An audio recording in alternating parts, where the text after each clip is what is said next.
Buff Nation! Let's go. Welcome in to DNVR Buffs Primetime. We're presented by Illegal Pete's, your go-to spot for burritos, buddies, and beers. Jake and RK. Nuggets game 3 tonight. The bar's already popping. I know. I don't know why, but it is popping downstairs. It's popping for no one. Yes, I guess for us. I guess, yeah. They're getting us pumped up with some, mid 2010s pop jams. Yes. The prime of our lives, Ryan. Yeah. We got a fun show today. We'll have Victory Johnson here very, very shortly. And then lots of stuff coming out today on the Pac-12 media deal and the NCAA football game.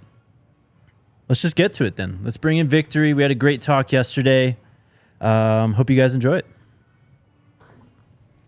Joining me now on the show, we've got Victory Johnson, 2023 linebacker recruit, now a freshman. You've already been at CU for a while, man. Just how's this experience been for you the last 6 months? Yeah, it's been amazing. I mean, I've thoroughly enjoyed everything I've been able to do, having time to explore the city and see all the parts and explore nature here is really amazing. And my favorite part, putting in all that work and grinding the off-season with all the winter lifts and runs and now starting summer for training, it's been amazing. I love it. I love it. What's your summer been like so far? Did you get to go back home to San? Yeah, so I went back in May, like the last 3 weeks of May, I was back at home. Got to enjoy some family time, and then we headed back like the day before Memorial Day to get set up in our new dorms and everything. But it was enjoyable. Yeah, it was good to be home. Awesome, man. You were telling me before we started that you were out there coaching kids today. One of the many camps kind of going on. You guys got a lot of stuff going on over the last few weeks. But what's that been like, kind of being a coach now and trying to, coach these kids up? Yeah, it's been a fun experience these past couple of days. Trying to wrangle all these kids up and teach them some good principles for the game, and like having their toes behind the line and staying disciplined, and not going until you say go, but at the same time just enjoying the game and having fun. It's been a fun experience, especially I was working with Coach Mathis with these kids, a group of kids on this drill, and just having fun, man. Teach them as much as we can, but at the same time just letting them play ball. So you committed to Colorado back in November, actually, before all the coaching changes and all that stuff happened. Before the coaching change even happened, why did you decide to commit to Colorado? What about it, the school, kind of attracted you? Yeah, it was a really, really tough decision coming down to my top schools and kind of figure everything out with my family and where I was going to go and where I saw myself the most. And what I heard from conversations with people of all different walks of life around the game, coaches, family members, my older brother being recruited, my dad being a coach, other coaches, players that are in college football, they all said the same thing, and that was go where you're needed, not wanted. And Colorado just felt like I was needed in the program, and they really, really needed me to come contribute, or other schools, they wanted me, and they really did want me. I felt a certain connection to the school, and I loved Boulder as a city. I thought it was beautiful. I was lucky enough to come on some really beautiful days in the fall and earlier in the spring, and so those days were amazing. And seeing the mountains is something I've never seen before. I'm from San Diego, so we see beaches, but we don't get to see all that nature and stuff. And so I just fell in love with the campus and the city and the people there. I felt that there was such a high potential for the program as a whole. I think Boulder has every tool you need to be a top team in Division I. Like, we have a beautiful city. There's Denver right across the way, which is a really fun place to go to and hang out and explore. You have nature right over near Lions and all these different places. And the campus is beautiful.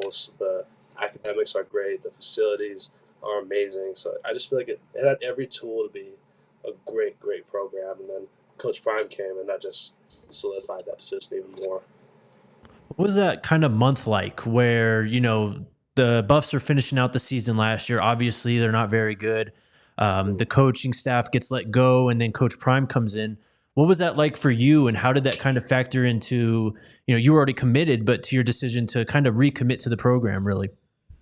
Yeah, so it was honestly pretty stressful. I didn't know what was going to happen. A lot of us, the commits that were committed before, ended up not staying, and so it was kind of a stressful time. But luckily, Coach Hart had called me, and we had really good conversations on the phone. The, the day that Coach Prime was announced, the day after that, he had called me, and we had a bunch of conversations on the phone. Got set up for another official visit, and as someone who had taken official before the old staff, being able to see the new staff and how they interact with each other and how they care, and the principles they're teaching and the vision, the future they see for the program, it was like, oh yeah, like this is going to be something very, very, very special.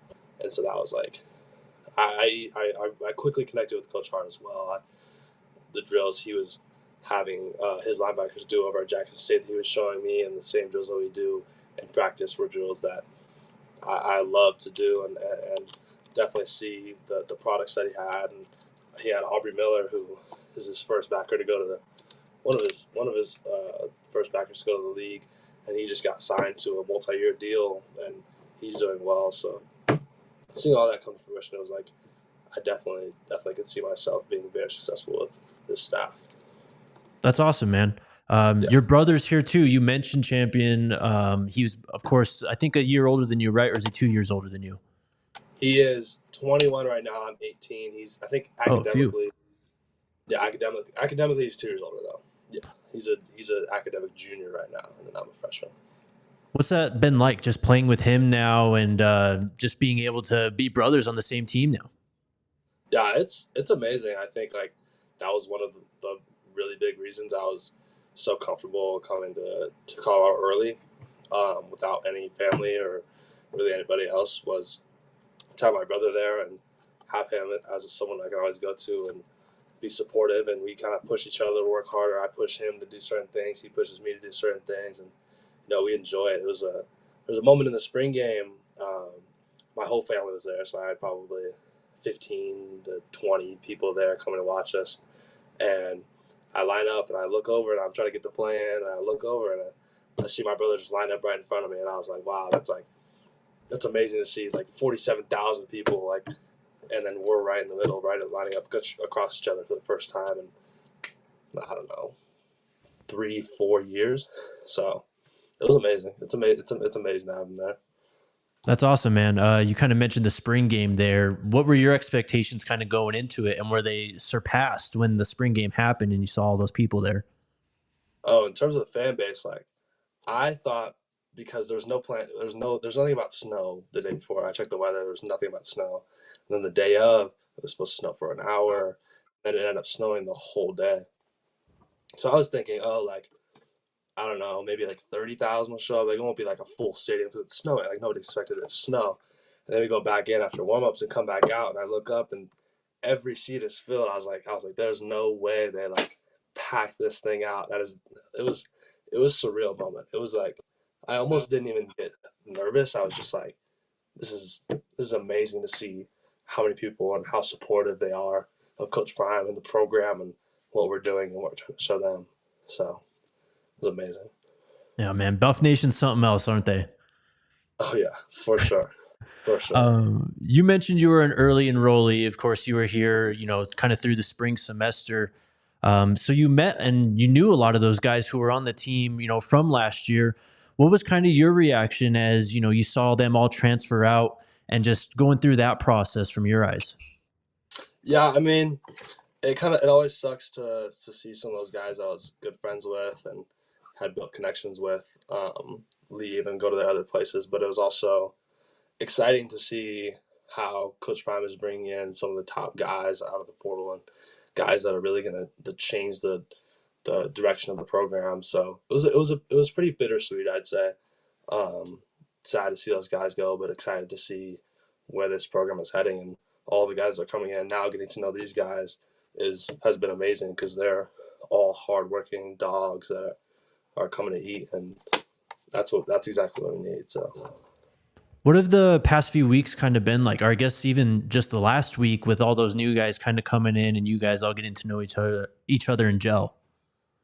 Yeah, it's been fun. I mean, we had a Memorial Day barbecue, which was awesome to get to know everybody and learn each other's names and where they're from and what school they've been at and all those things. It's cool to see people from all different walks of lives coming together to, unite over this game and this one goal that we have and to be successful and to run this program all the way through everybody that we play and to just see all those people come together. It's really cool to meet all those people. Yeah. We're looking forward to seeing you guys all on the field together too, man. We can't wait. Just, as being an early enrollee and all those guys that kind of started early there, how much easier did that kind of make picking up things as a freshman, picking up not only the defense, but just like the culture of CU, and just kind of getting to know your surroundings a bit more? What was that like? Yeah, I think it was really, really helpful. I had a moment with my roommate Ryan Staub, who's also a early grad, and just like, Ryan, like, did you regret like graduating early, like, and kind of thought about it, and I was like, no, that was an amazing decision. Like, just for me mentally, we all had to learn a new defense, but the pace that we learned the defense and how many concepts and things that I had to understand and pick up on as quickly as possible and then perform those, it's a huge advantage to now know and understand those as we reteach to the new players and be able to kind of have that edge over people. Right, I know what I'm doing. I can just react. I can just play ball. It's a huge advantage. And then getting comfortable like where my classes are, where campus is, food spots, where to eat, where to hang out. I think it was a huge advantage, and I've really enjoyed it. Yeah. That's awesome, man. We've got a few more questions, then I'll let you go. But just kind of as a player, how would you describe yourself? What players do you like to watch as you were kind of growing up and adding pieces to your game? And then how do you kind of fit into this defense? Yeah, so my all-time favorite linebacker to watch his highlight tape. I watch his highlight tape before almost every game. Is Reuben Foster at Alabama. When he was at Alabama, his first year playing, just coming down on kickoff and just full speed with that neck roll, and he hit Leonard Fournette like nobody had ever really stunned him, Leonard Fournette, like that, and he came in just full speed and boomed him, and I was like, that play and that aggressiveness and that just dog and lack of care and just full speed explosiveness, to see his play is like kind of how I want to play. I want to be that punisher, that dude that's going to come downhill and just fly and punish people and then play the game I love to play and be smart also and reactive and just go be downhill. But also, I love Bobby Wagner.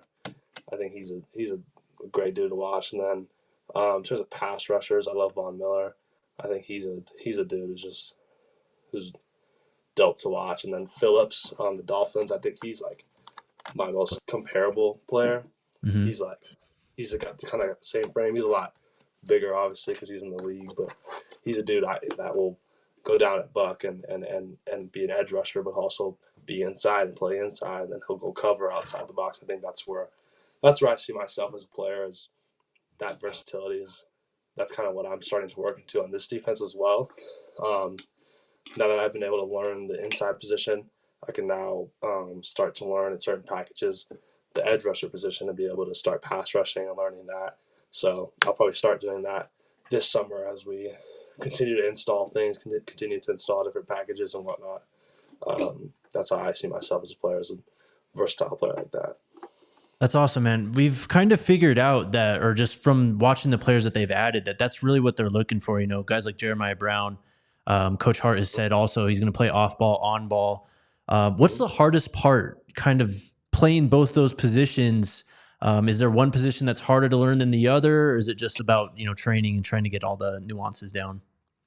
I think each position kind of has their own not pros and cons, but like difficulties and things that are easier. I think inside linebacker is such a mental position, I mean, you can be fast and explosive and strong, but if you're hesitant, you don't know what you're really doing, and you're kind of thinking through what you're doing the whole time, it's hard to shoot a gap or drop back into coverage, and you're kind of guessing. But if you know it mentally, then you can shoot gaps. You can tell the D-line what they're going to do. You can hear what the safeties are telling you and know where you're supposed to line up and all these different things. I'd say outside the edge position isn't as mentally difficult, but I think physically in terms of technique and knowing, okay, the tackle is setting with low hands, I have to do this move, and just reacting that quickly and being strong as well physically is I think a little bit harder than inside. I think inside it still has that technique. I just think edge is just such a purely technique, speed, power position that you kind of just have to have it. You either have it or you don't have it, if that makes sense. Yeah, it does. Well, awesome, man. You've been great on the show today. We really appreciate your time. We'll have to have you back. We're getting excited, though, man. We're excited to see what you guys do this season on the field, and we're happy that you're all kind of coming together as a team and all in front of our eyes. It's been a lot of fun to watch from afar. Yeah, it's awesome. I'm super, super excited to see what we do this season and, get to work. Yes, sir. Well, thanks again, Victory. We'll talk soon, man. Yeah, thank you. Dude killed it. Yeah, you did. Awesome. Yep. Awesome stuff. Number one thing that stood out to me was Reuben Foster. I know, me too. Yeah. Because not that tape isn't special. It's just you don't expect, like you usually expect to hear a big name, a guy who's been a stud, a Pro Bowler, whatever it may be. And that was very specific. And to be honest, I love hearing that. Mm-hmm. Reuben Foster obviously had, his issues, but as a player and that aggressiveness is what I would love to hear a linebacker say they want to bring. Like talking about being reckless with his body and, obviously you want these guys to stay healthy, but as a football fan or a football coach, hearing a player talk about how they want to play, with kind of like a reckless abandonment is a great thing to hear. Yeah, Reuben Foster was an absolute beast in college and the NFL. Yes. I mean, he was just cracking guys. He was super instinctive. He always knew where the ball was. Watching him and Fred Warner when they were together for that short time in San Francisco was really like the build or the start of what could have been a special linebacking core. Yep, for sure. Von Miller shout out too, though. Yes, a Von shout out. Bobby Wagner. Yep. Just a great interview, man. Great job. Thanks, man. It was fun. He was great. We'll have to have him back sometime. Quick shout out to Shador's number 2.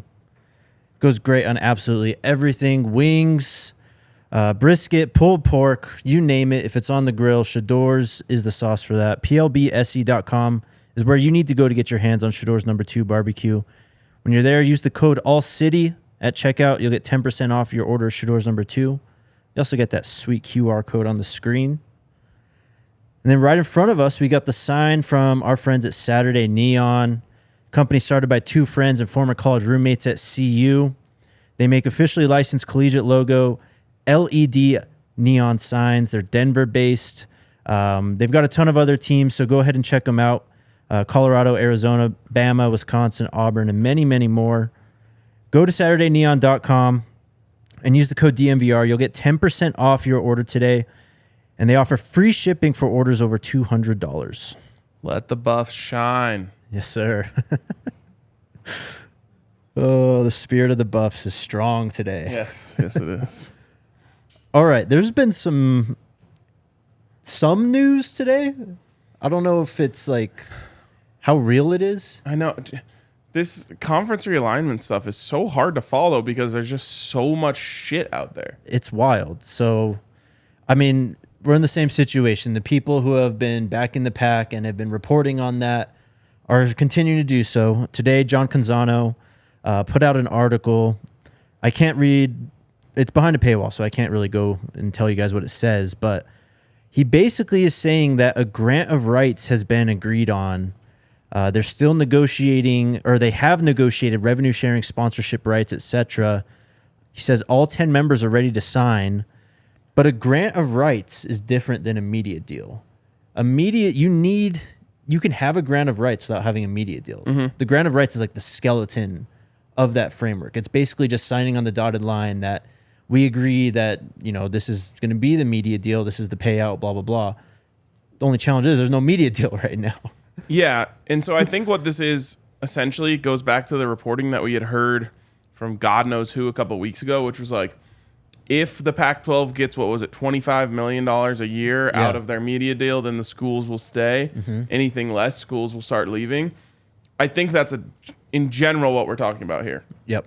The schools have agreed, if you can get this level of media deal, we're in.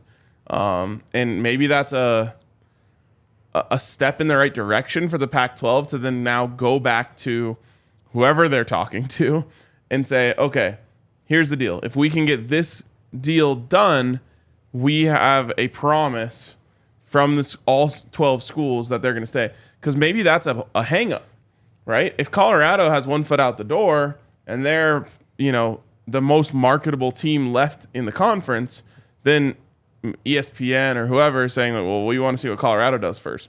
So if the Buffs and other schools then promise to stay as long as it's a certain price, then maybe that helps the Pac-12 go back and say, okay, Colorado said they're in as long as it's over 25. So Ross Dellinger quote tweeted that John Canzano article.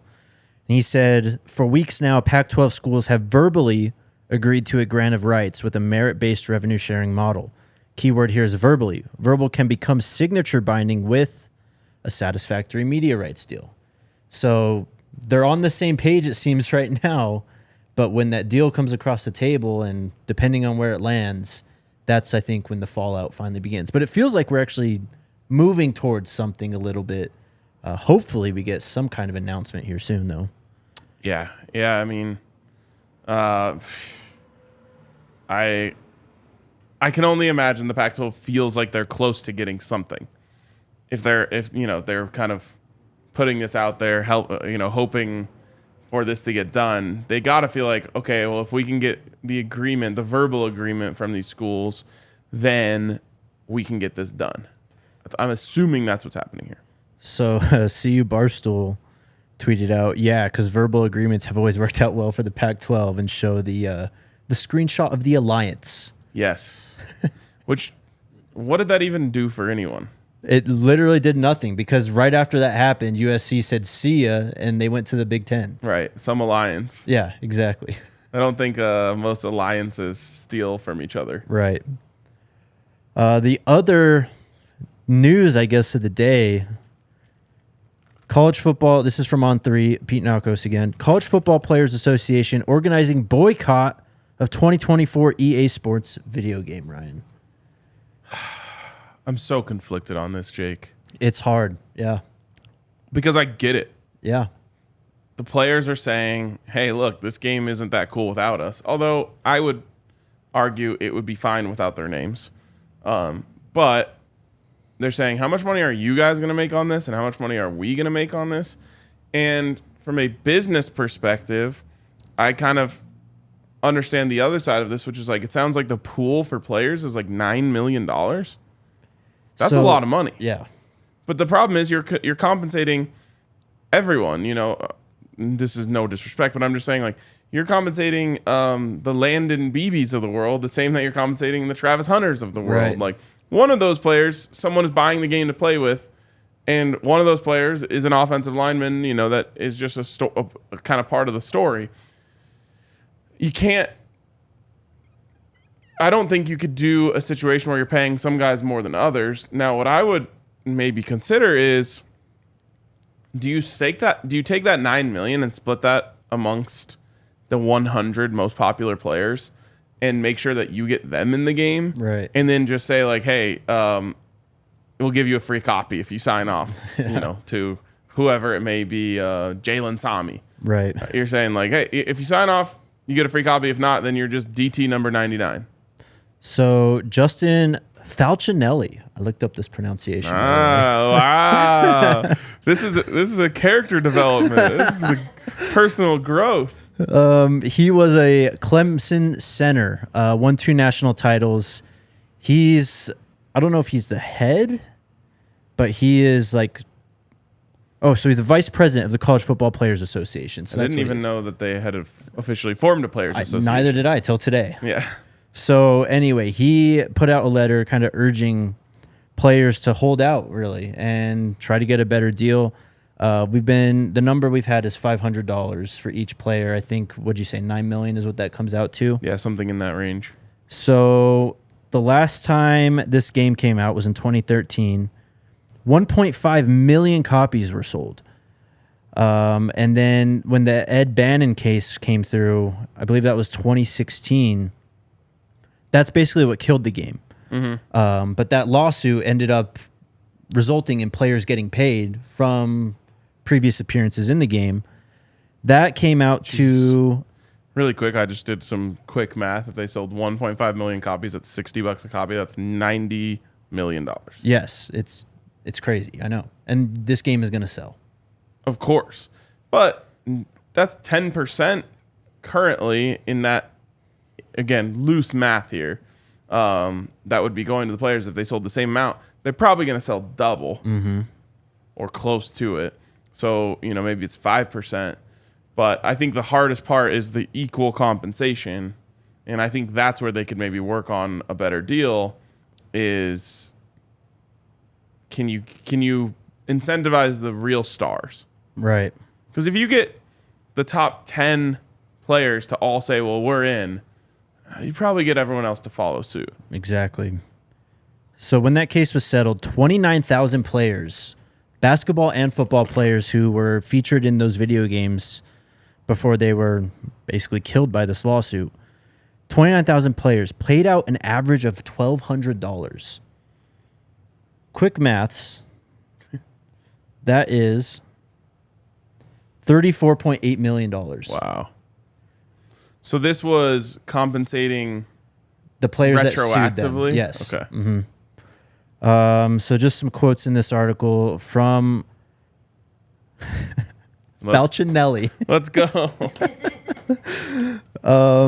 Just talking about, he's brought up Caleb Williams and Drake May saying, why would they take this deal? They don't need to take this deal. They could obviously get more money. And just all the players should get more money is what he's saying.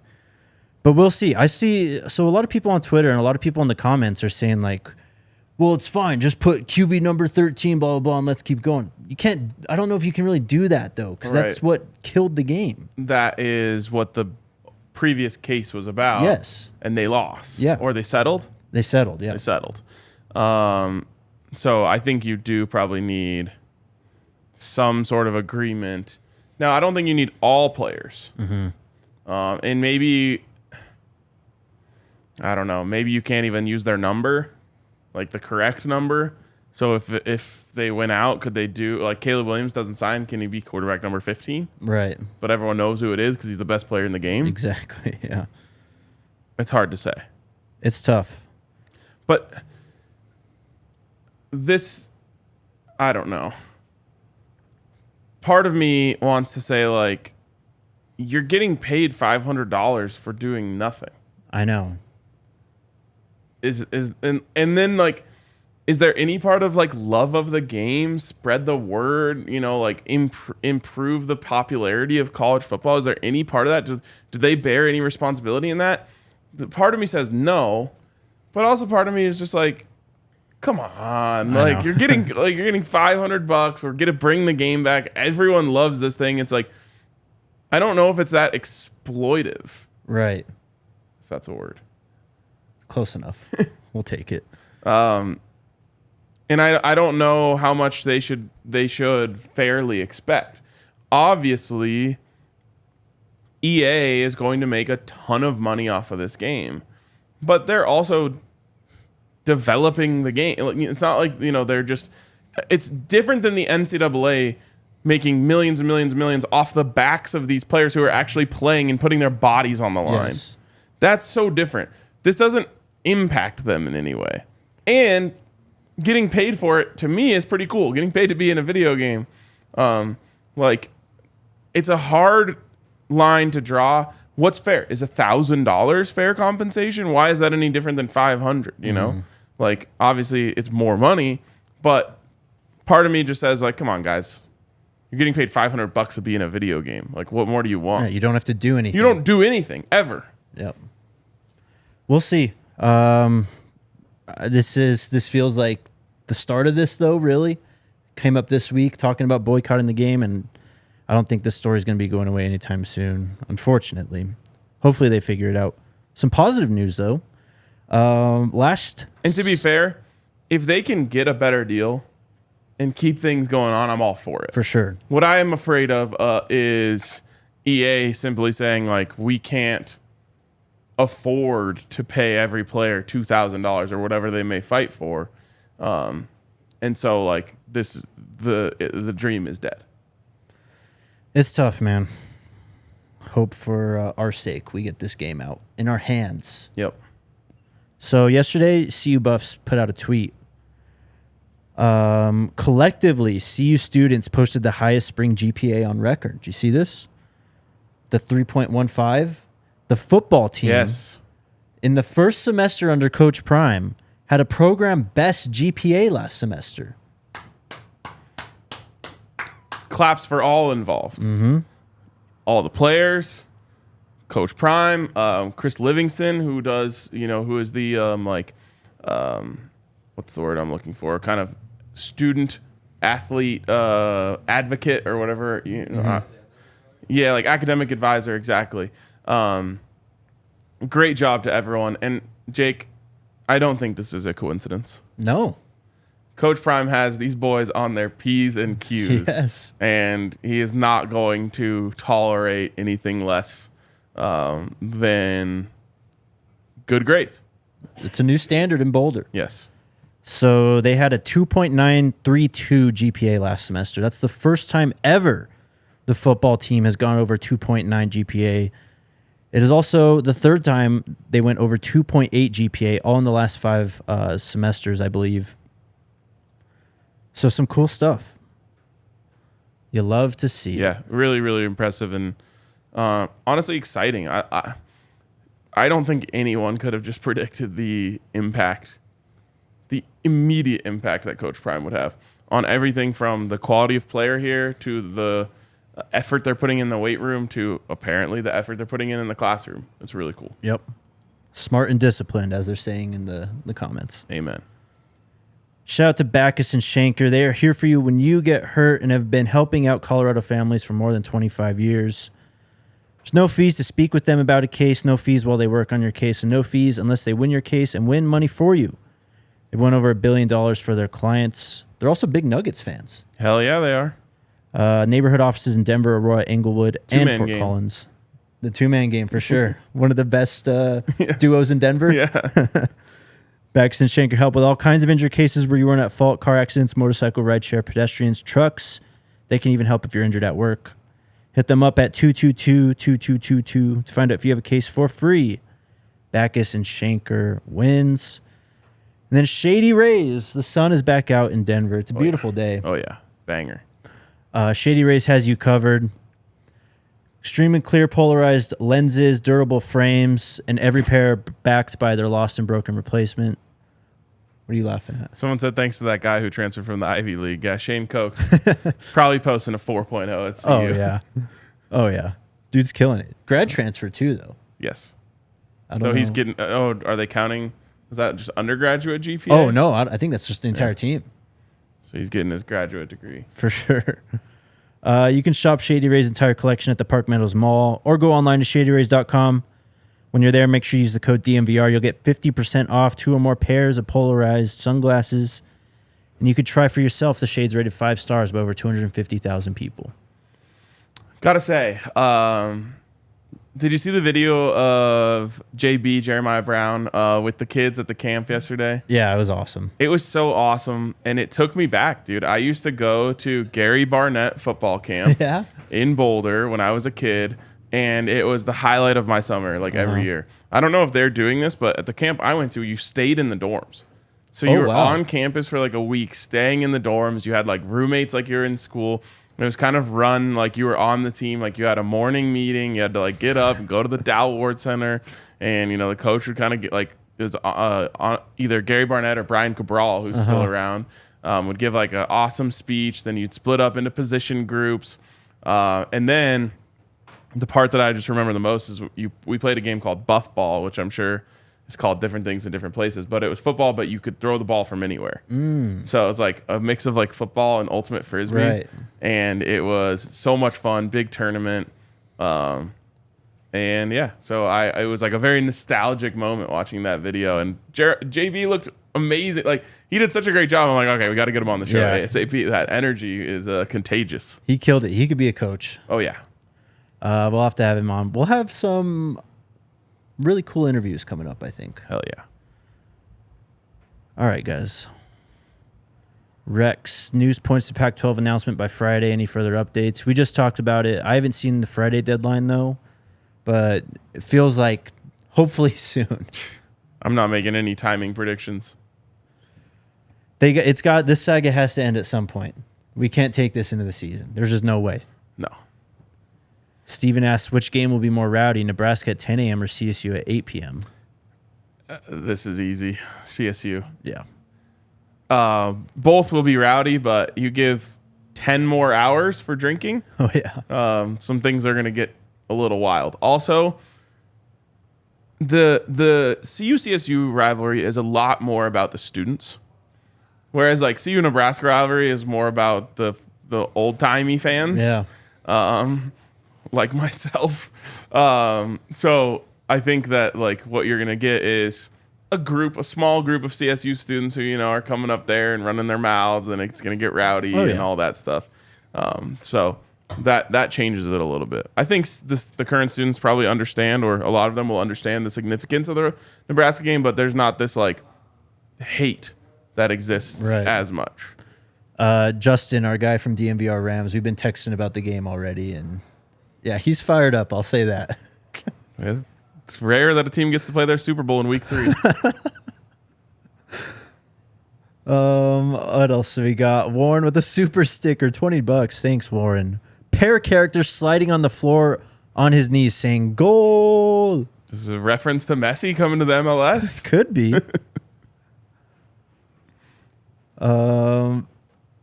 What is Victory Johnson's height and weight? He's Give big. me 2 seconds. He is listed at 6'4", 230. Yeah, And growing. And freshman. Yeah. His brother's a big kid too. Man. A bit older, but if he gets up, I mean, his frame looks like it can hold weight. He could get up to 6'4", 255 and be like a menace in there. Yep. Especially if he wants to hit like Reuben Foster. Champion is 6'1", 250. He played quite a bit in the spring game. Yeah. Second, third team, but he was on the field. For sure. MLN, what's going to happen to the players who entered the portal and haven't been offered / accepted? Alvin Williams, Zico, Jordan Wolverton, Nigel Bethel, Travis Gray, and others. Travis Gray committed to New Mexico. But this is the tough part about the portal, man. Sometimes you go in and you just never get out. Yeah, I mean, I'm sure I don't know if there's anyone who hasn't gotten a single offer. Right. So they have time to accept these offers and get on campus. I would recommend they get there by the time fall camp starts. But, they're probably going to end up having to go to really low schools. Yep. At least low compared to where they started. I don't think anyone, well, we'll see. I don't expect anyone to just like essentially have to drop out of college because they entered the transfer portal and now they have nowhere to go. Yeah. I don't know. There's some guys. There's definitely going to be some Division II. Might be JUCO. Yeah, JUCO. Like it's unfortunate, but yeah, I'm not gonna out any names, but there are some players I've just been curious. What happens? Let's see what happens to them, and not a lot has come out. So yep. Nicholas, where do you guys think CU's offense will rank in the Pac-12? Sky's the limit, honestly. Better than USC? I think that's probably like. It would sound crazy to say that they're going to rank better than USC, but after USC, I think it's a toss up for the rest of the Pac-12. Washington, is going to be very good. Oregon is always going to have a strong offense. Utah is always going to do their thing. But I don't think there's any like solid, like you expect Caleb Williams to go out there and have the best offense in the Pac-12. I think it's fair to expect that. Beyond that, I think it's anyone's ball game. That's the thing with the Pac-12 is it's like there's such a like wide variance. Like the top offensive teams in the Pac-12 are literally like some of the best offensive teams in the nation, and then you have some of the worst teams in the nation in the same conference. So, Yep. I mean, if you finish anywhere in the top half of this conference in like, I don't know, yards per game, points per game, something like that, you're a pretty good offense. Yeah, Charles Lester's coming to Boulder this weekend. Yep. CL3. Vel, what's up? Did you all see Coach Sal asking for 3 DT walk-ons? I did not. I didn't either. Well, probably not from what they said, but Yeah. I mean, wait, what do you mean? I'll tell you later. Okay. But yeah, man, I have this depth chart piece coming too. It'll be out later today, but that's one of the areas where it's just like, yeah, you're kind of even corner too. Like you're like 4 or 5 deep there, but after that, it's literally like nothing. Yeah, for sure. Trucking with Tony. Predictions on upcoming commitments. Boo Carter coming? Boo Carter, please. I know someone was in the comments the other day saying, don't get your hopes up. Mm-hmm. He's going to Tennessee. Yep.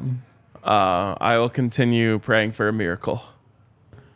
Who else? He said he's guaranteed to be a top 10 pick if he comes to Colorado. How could he not come here? Yeah, man. I feel good about it. How do you feel about CL3, Charles Lester III? Can they break into his top I think schools? it's going to be a signing day flip. Yeah? Yeah. Be 3 in a row, basically. Yep, exactly. Jason, is that Coach JB?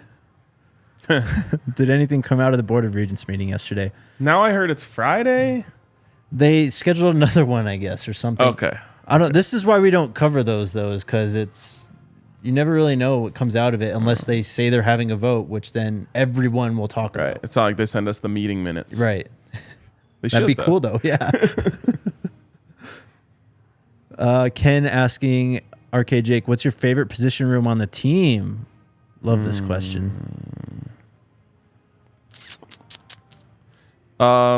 Especially because I consider Travis to be in this room wide receiver. I think that's mine too. Safety room is stacked. It's hard not to love the running back room. That's a great Alton, one too. Smoke, and Dylan Edwards, who the Alton McCaskill hype is justified, but I feel like it's like pushing down some Dylan Edwards hype, which like people need to forget. We were calling him everyday Dylan for a reason because he was breaking off a big run every single day in practice. Yep. And it was obviously Bucky who started saying every day whenever he was recording him doing that. But like Dylan Edwards is going to be a freak. I was writing the write-up for the running backs on the depth chart piece. You know, I write up Alton, I'll write up Smoke, and then I got to Dylan Edwards, like, well, and then I remembered that he was called Everyday Dylan. I was like, yeah, this guy's going to be on the field running the ball for sure. Yeah. Wide receiver room is my favorite as well. I'll add that. Honestly, I just felt silly saying it because there's literally no depth in the room, but quarterback.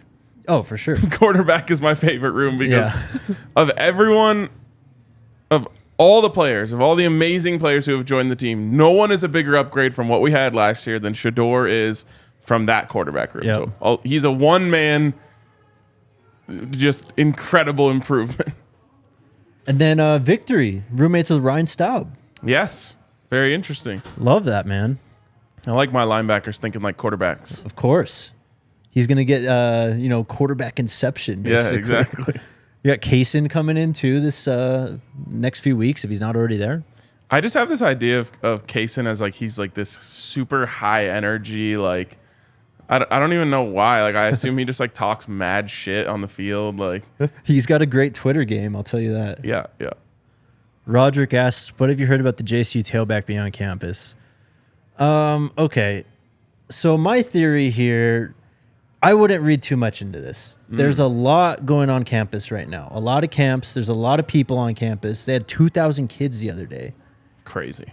And why would a running back be taking a midweek visit while the coaches are all busy with camps? So you're saying you don't think it was him? I don't think it's him, no. Oh. Man, people have been talking about this with like 100% confidence that it's him. Not like, I think I might have seen him, and it's like, he was on campus. So I'm like, what I was thinking is like, maybe, I don't know. I honestly don't know. I mean, I don't know. I think it's doubtful that it's him. Okay. Cormani shows up this weekend. I bet you the comments immediately are going to tell you it's 100% him. Of course, yeah. Super chat from Adrian. Ryan, can we get Alpine Garage on the show? Would love to see y'all talk Buffs. And why need a media deal when y'all already playing on Fox and ESPN? Well, we can get Alpine on here. That'd be cool. Saw him in the comments earlier. Yeah, Shout out. Thanks for tuning in. But, I mean, we got a whole off season. So we got plenty of shows. We got a good another month and a half. It's always fun to bring in different perspectives and those sort of things. So we'll get them on. Yeah. This is an interesting question, but it's the media deal pays the bills. That's why you need it. Yeah. Because I saw someone also said, like, how is you playing all these national games if they don't have a media deal? That's not really what the media deal is about.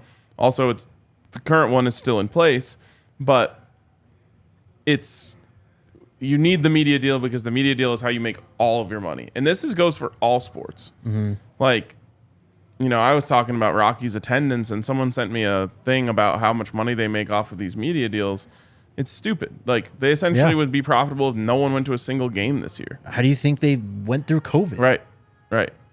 So this is everything is that media deal, and that's how you pay for Coach Prime's salary, and that's how you pay for the upgrades, and that's honestly how you pay for other sports to like travel and stuff. Yep. The whole athletic department rests on the shoulders of the media deal for the football team, and of course the attendance for the football team makes a big difference too. Like whatever that number that came out, they made $300,000 or something off of the spring game. Mm-hmm. Like they're gonna make millions off of every home game this year, and that's gonna fund the whole athletic program department. It'd just be nice to know where you can find your games next season too. So that's why media deal is important. Yep. Hopefully soon, guys. Brandon asking, when does summer on-field practice start? I don't know. I do have a date for Pac-12 Media Day, though. Oh. It's in Vegas, of course. Is that going to be the next time we hear from Coach Prime? Yeah, I think so. Okay. Media deal is on Friday, July 21st. Or you mean the media day. Or media day. Deal. Oh, man, if the media deal comes out of Friday, July 21st when everyone's there. That's too long. Let's get this thing done. But could you imagine just interviewing George Kolovkov right on the stand there? He's like, so what happened the last 6 months, huh? Yeah. Good Lord. Anything else? Any open practices? I don't know. We haven't gotten anything really on the fall yet. See, the comments are telling you that was Wilkerson. But then someone else said it wasn't. So it could be. It's just it doesn't add up to me. I don't know. Is there a chance that he is coming as a walk-on or something along those lines? Like I think he's better than that, but I'm just trying to figure out that's the only way I feel like there would be no news about it. Right. I'm on his Twitter page right now. He hasn't tweeted since May 26th. It was about Coach Prime though. It was about on a book from JSU's 2022 season. Oh. He retweeted Shiloh's commitment video. Interesting. I haven't seen offers I don't know. I'm sure we'll find out something eventually. We will. All right. Good show today. We'll be back tomorrow. Let's go Buffs. Let's go Buffs.